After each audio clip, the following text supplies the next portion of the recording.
Positions ऐसी होती हैं जिनको आइन के मुताबिक कम से कम नॉन पॉलिटिकल रहना चाहिए, और वहाँ पे ऐसे लोगों को बिठाया जाता है जिनकी रेपुटेशन, क्रेडिबिलिटी और स्टैचर होता है माशरे में, बड़ा समझा जाता है।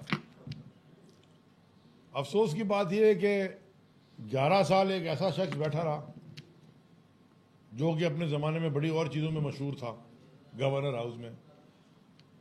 उसके बाद अब जिनको बिठाया गया है इनके बारे में भी बहुत सारी चीज़ें मशहूर हैं, और मैं समझता था कि क्योंकि इनका भी एक ताल्लुक एक सियासी जमात से है और रहा है, और राब्ता कमेटी के कन्वीनर भी रहे हैं या डिप्टी कन्वीनर जो भी, तो ये अगर जब एक दफ़ा इस मनसब पे बैठ गए तो शायद ये गैर सियासी हो जाएंगे।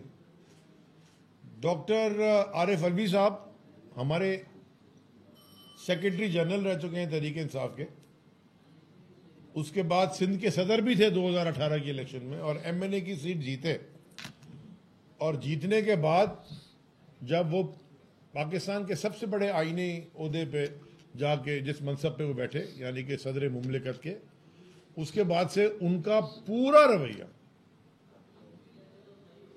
काफ़ी से यानी कि गैर सियासी रहा है।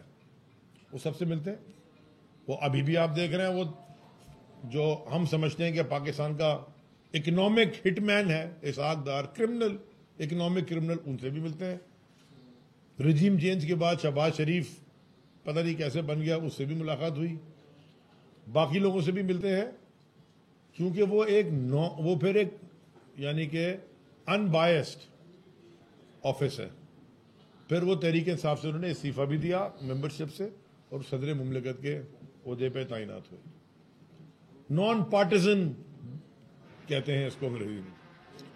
यहाँ जो मौसूफ लगाए गए वो रोज़ मिल रहे हैं, MQM के दफातर भी जा रहे हैं, लोगों से मिल भी रहे हैं, हुकूमत वक्त से चले मिल रहे हैं, उनको इकट्ठा करने की भी कोशिश कर रहे हैं, पता नहीं किसके कहने पे, लेकिन वो सारे जितने आजूद माजूद इधर उधर घूम रहे थे सबको इकट्ठा भी कर रहे हैं। चलें, हम तो वैसे ही मिलना पसंद नहीं करते उनसे, तो हम ना मिलें, अल्लाह का शुक्र है हमने मिलना भी नहीं है, लेकिन हम खामोश रहे। लेकिन कुछ ऐसे हकायक मेरे पास सामने आए हैं कि मैं कौम को आगाह करना चाहता हूं, बताना चाहता हूं कि सूबा सिंध का आज जो गवर्नर है वो दुनिया में यानी कि पाकिस्तान में तो उनके बारे में मशहूर था कि वो क्या करते हैं, जो भी उनके कब्जे वब्जे के इशू हैं, पाकिस्तान के कोर्ट जाने और वो जाने, लेकिन दुनिया की अदालतों में उनके बारे में क्या कहा गया, मैं चाहता था कि ज़रा सब कुछ सामने रख दूं। मेरे सामने ये एक अरेस्ट वारंट है गवर्नमेंट ऑफ दुबई का, public prosecution government of Dubai. ये मैं अभी ट्वीट भी कर दूंगा, सबको पता भी चल जाएगा, वहां से भी उठा सकते हैं।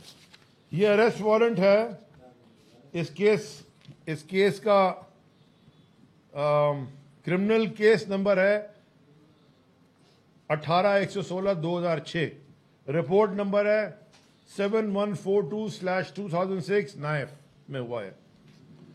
मोहम्मद कामरान खान जो कि इनका असल नाम है, कसूरी साहब का असल नाम मोहम्मद कामरान खान है।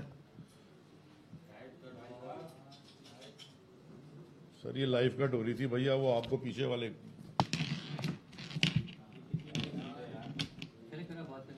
अच्छा जी। ये जो केस है इसमें जो लिखा हुआ है, ये लिखा हुआ है कि इनको अरेस्ट करके लाया जाए। फ्रॉड का केस है, और ये आखिर में कहता है कि अंग्रेजी में पढ़ देता हूं judgement, the public prosecution has conducted its investigation and dropped the case against two other accused, Inayat Bashir or Tharani Salim Shaukat, due to lack of evidence, and ordered to conduct search and investigation to nab the accused Mohammad Kamran Khan and present him to the public prosecution soon after. उसके बाद जनाब ये एक notice है जी, notice, ये notice के ऊपर लिखा हुआ है इंटरपोल नोटिस। इंटरपोल आपको पता है ना कब आती है? इंटरपोल की नोटिस में भी रिक्वेस्ट, डेट ऑफ पब्लिकेशन है 19 मार्च 2010। रिक्वेस्टिंग कंट्री है यूएई, यानी कि दुबई ने इंटरपोल को रिक्वेस्ट की है कि इन मौसूफ को गिरफ्तार करके दुबई लाया जाए। और शारजा में भी इनके ऊपर केस हैं, और ये सारे केसेस की मेरे पास कॉपीज आ गई हैं।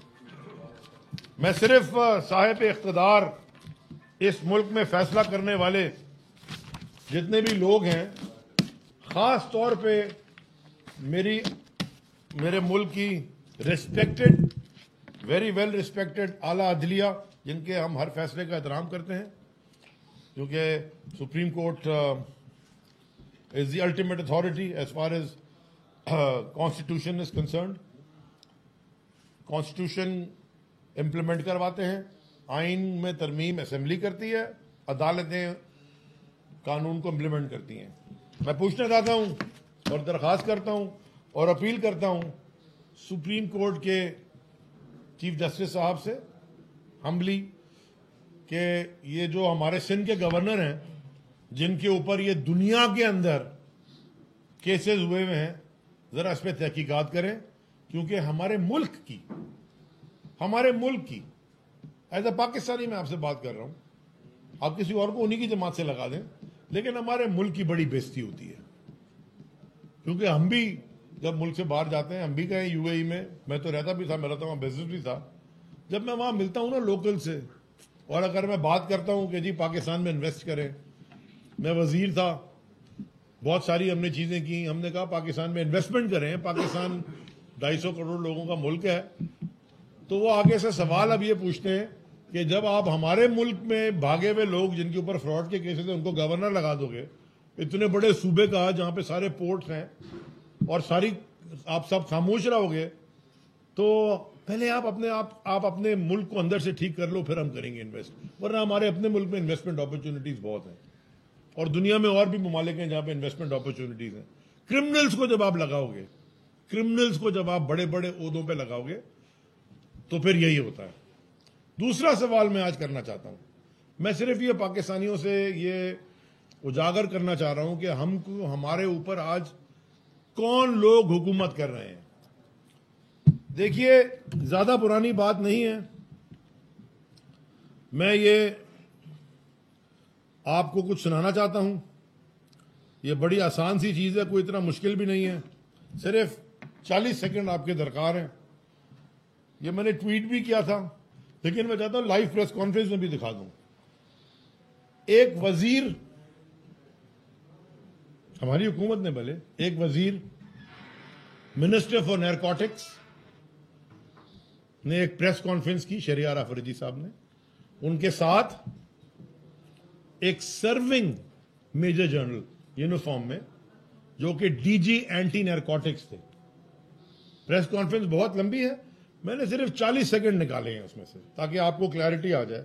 जरा आप भी सुन लें। यहां पे प्रोफेशनल फोर्स को, जनरल साहब और उनकी टीम को जाता है, अरेस्ट होने के बाद हमें लीड्स पे आगे काम करते करते तकरीबन 3 हफ्ते राना सनाउल्लाह साहब की गाड़ी को, राना सनाउल्लाह साहब की मूवमेंट्स को हर लेवल पर ऑब्जर्व किया गया, गेज किया, उसकी फुटेजेस, तमाम तर चीजें हमारे पास मौजूद है।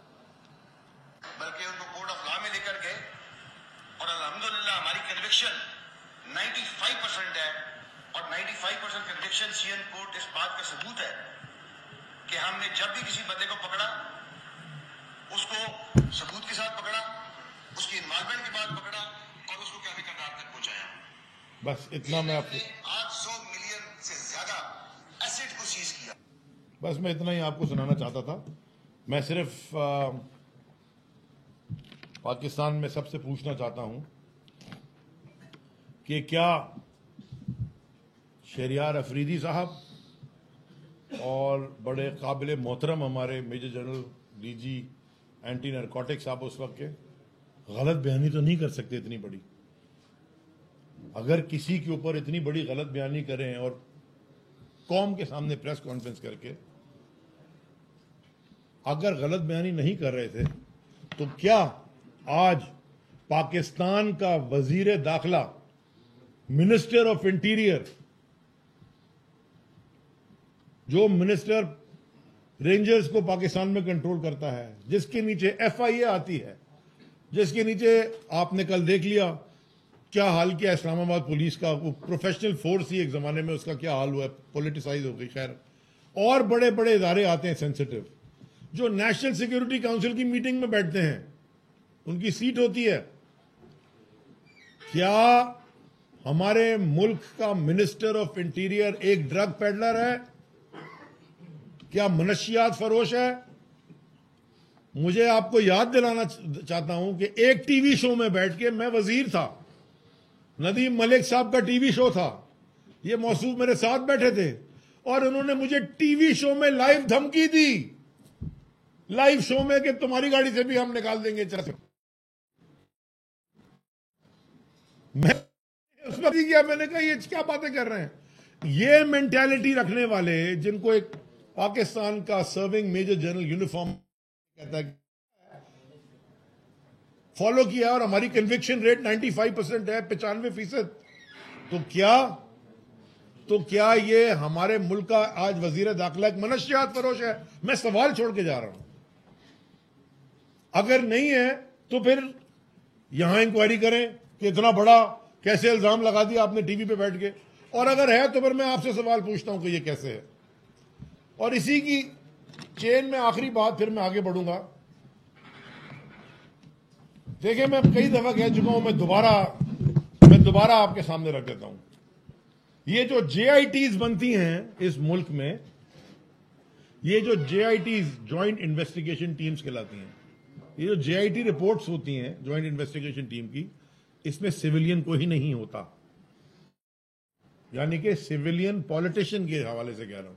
हाँ, FIA जरूर होती है, पुलिस वाला जरूर होता है, लॉ एनफोर्समेंट के इदारे होते हैं, हमारे इंटेलिजेंस के इदारे होते हैं, रेंजर्स का अफसर बैठता है, और ये जो JITs बनी है, ये उन पे साइन हुए हैं इन सबके।